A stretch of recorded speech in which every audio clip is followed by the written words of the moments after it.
Hello again. We're currently looking at the 6 types of expenses that we will all encounter in our lives.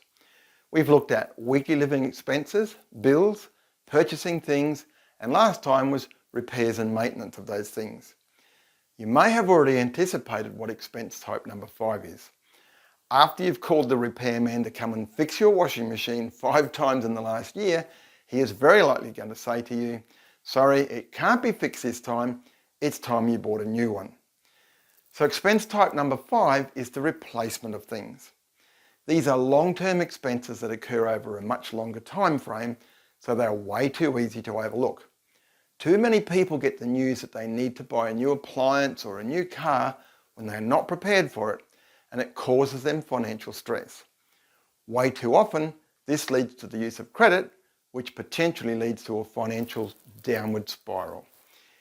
If you bought all new things when you got married, and then after a few years kids started arriving, it's no wonder people talk about the 7-year itch, referring to a common point in a relationship where the romance flame dies and breakups occur.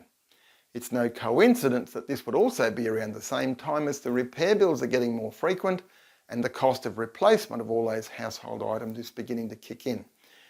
Income has dropped due to maternity and childcare, and the expenses have gone up as a result of the growing family.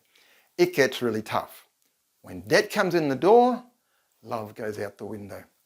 So what we're looking at here is huge. It's more than just a money issue. People who ignore expense type number 5, replacement of things, and who spend all they earn week in, week out with no savings at all, are not just at risk of falling into money stress, they are guaranteed to experience it. And given that people are now way less likely to hang around and tough it out when things aren't going their way than they were in previous generations, this is critical. Nobody deliberately has money stress, and nobody wants relationship breakdown. It happens because we've been enticed into wanting more, spending more, and having more with no thought for what comes next. Nobody has been talking about how and why this just does not work. So how do we fix this? It was my first refrigerator dying that taught me. When I bought the next one, I immediately started planning to purchase the one that would come after that. A new refrigerator that costs $1,000 should last at least 10 years. That's $100 a year, which is roughly $2 a week. If you wait 5 years before you start saving for the next fridge, that $2 becomes $4 a week. If you wait 9 years, it becomes $20 a week. If you wait till the fridge dies, it's $1,000 that you don't have and you need it this week. The longer you wait to take control of these longer term expenses, the more they cost each week to deal with them.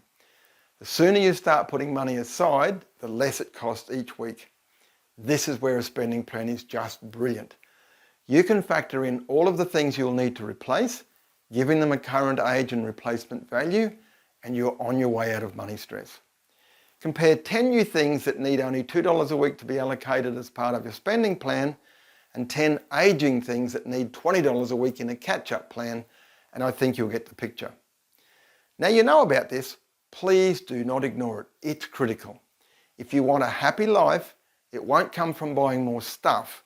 It will come from making sure you have a plan to look after the stuff you have. Go to spendingplanning.com to find out more. I'm David Wright. Bye for now.